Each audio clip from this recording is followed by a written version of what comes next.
In this lecture, we're going to take a look at fossil fuels. We've mentioned fossil fuels, and I know that you've all heard of them and you have a general idea of what they are, but I think it's important to understand exactly what they are as well as their environmental impacts in order to understand the environmental problems and solutions that we can have for those problems.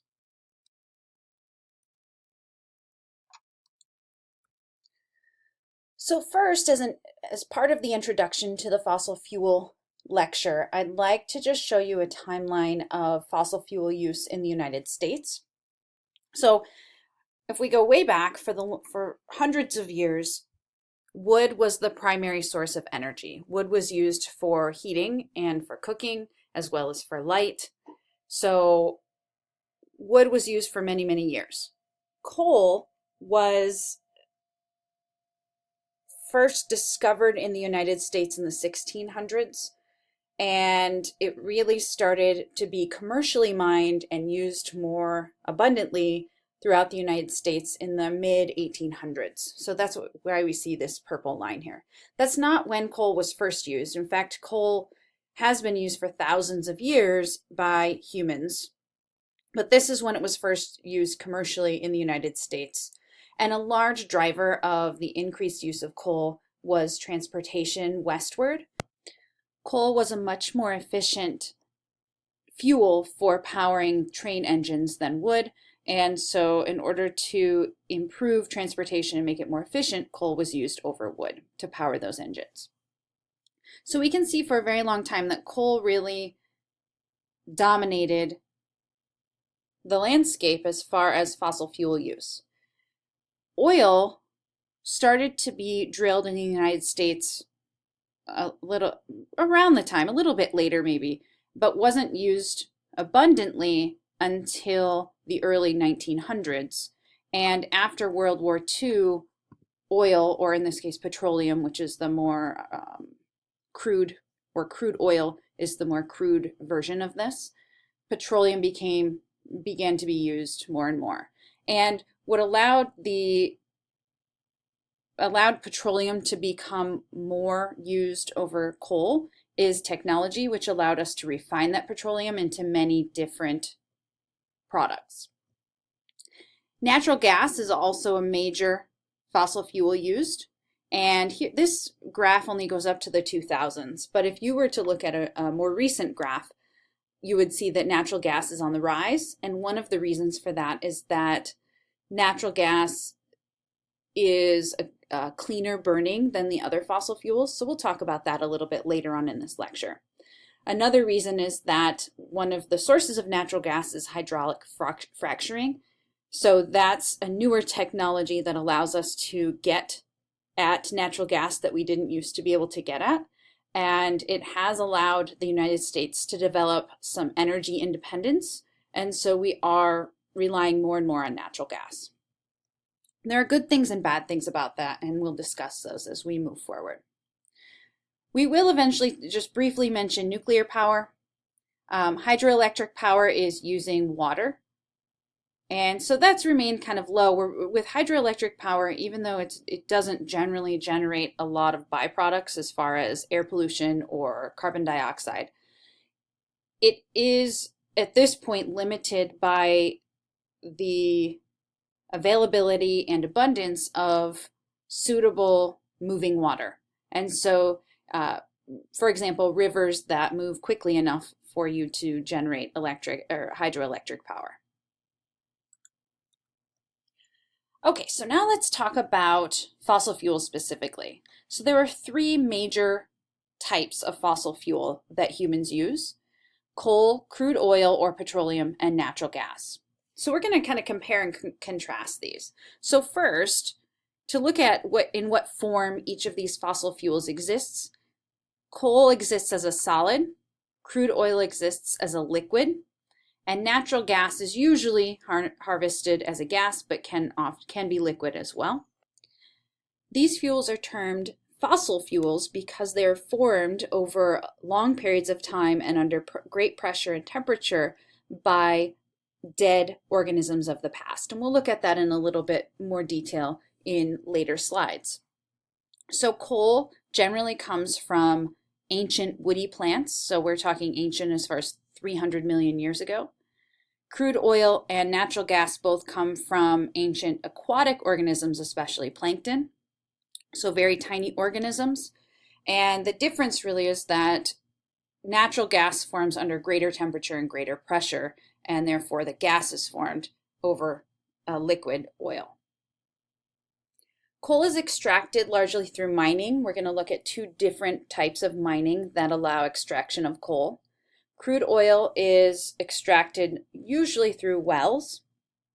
There are a lot of different types of wells. There are also other technologies that allow us to extract crude oil, but wells is the most abundant. And then natural gases are extracted through wells and hydraulic fracturing, and that's a newer technology.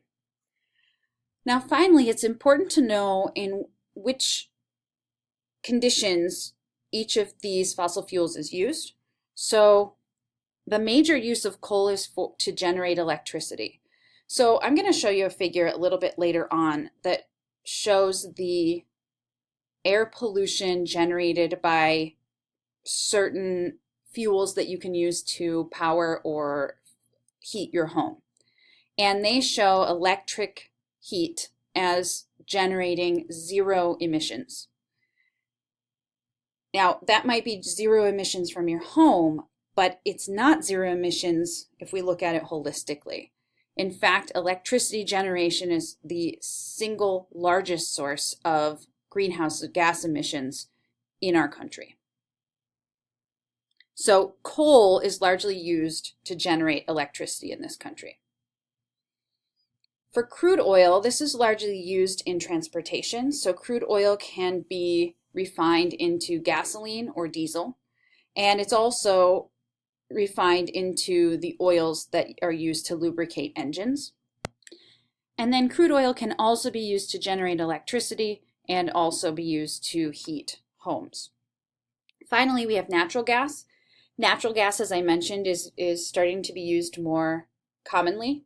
It can be used to generate electricity like the other fossil fuels. It also, I'm sure you may have either a gas stove or a gas dryer, and so natural gas can be used as a residential fuel for a variety of uses. So those are the major sources. There are other uses for each of these fossil fuels, but these are the major ones.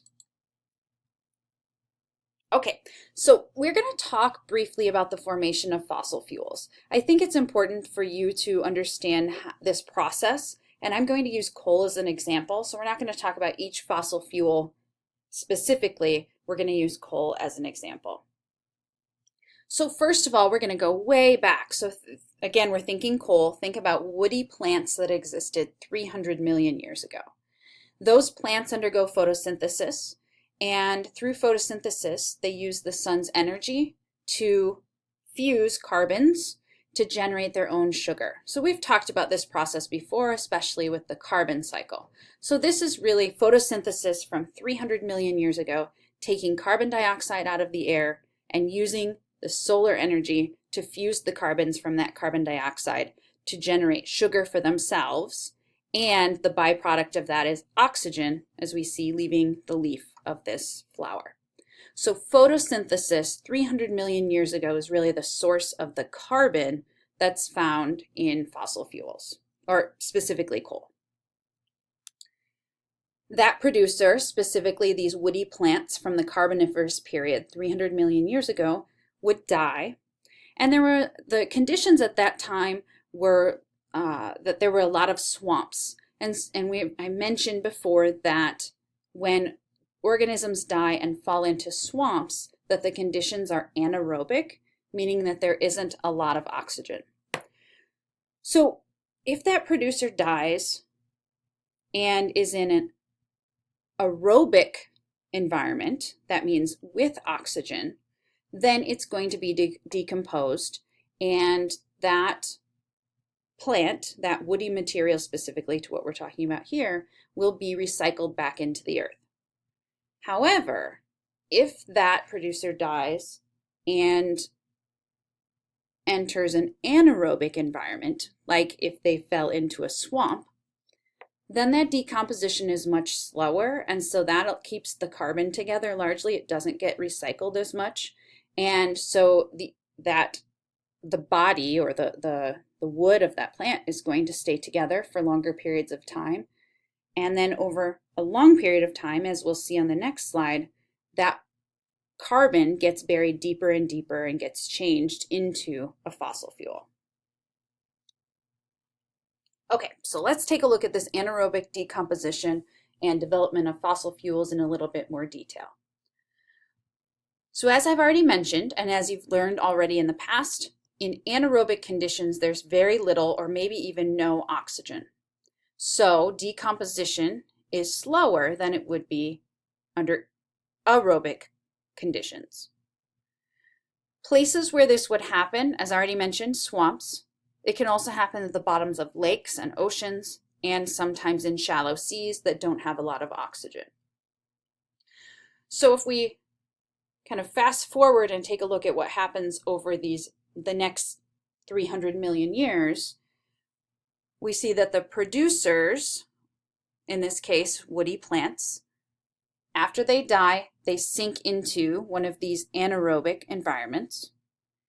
Over time, they become covered by other dead matter and by sediment. So they're getting kind of buried deeper and deeper. Getting pushed deeper and deeper into the earth increases the pressure that they're exposed to. And if we're talking hundreds of millions of years, you're talking about abundant cover over that time. So pressure is going to increase over time and with additional cover. And also as that carbon source gets pushed deeper and deeper, the temperature is going to increase. And so what we end up with is high pressure and high temperature forms that woody material over hundreds of millions of years into coal. So coal is the most abundant fossil fuel that we have on Earth as far as we know. As I've already mentioned, it comes from woody plants that lived about 300 million years ago, perhaps a little longer ago. There are several different types of coal, and we can kind of see that over here. We have lignite, bituminous coal, and anthracite, and these have different amounts of energy in them and can be used for different purposes. The deepest anthracite, the deepest coal, has the most energy in it and is the most sought after for industrial processes that require very high temperatures. I've already mentioned that the major use for coal is to generate electricity, and I apologize for that this isn't a very clear slide. For some reason, this was not what I could find. Coal can also be used in industrial processes. So right here. So for example, we use coal to produce iron and steel. And in order to use coal to produce iron and steel, it has to be converted into coke, which is a very high energy coal product. This is, if any of you are from Erie, there's the Erie Coke Products that is located down on the bay, and we may come back to that when we talk about air pollution. Okay, so now let's take a look at the environmental effects of coal. I already told you that coal is obtained through mining. There are two major ways that coal is mined. One is through strip mining. So in this top picture on the right, we see an area, this is in the Appalachian Mountains, that has been, where the mountaintop really has been exploded off in order to get to the coal that's located in that mountaintop. Obviously, all of the ecosystem that was there has now been destroyed. And through that explosion, lots of pollutants have been released and they can run off down the mountain. Coal is also obtained through underground mining, and this poses, while the ecosystem effects may be lower, it poses pretty big health effects for the workers and also releases methane as another fossil fuel that's kind of buried with that coal.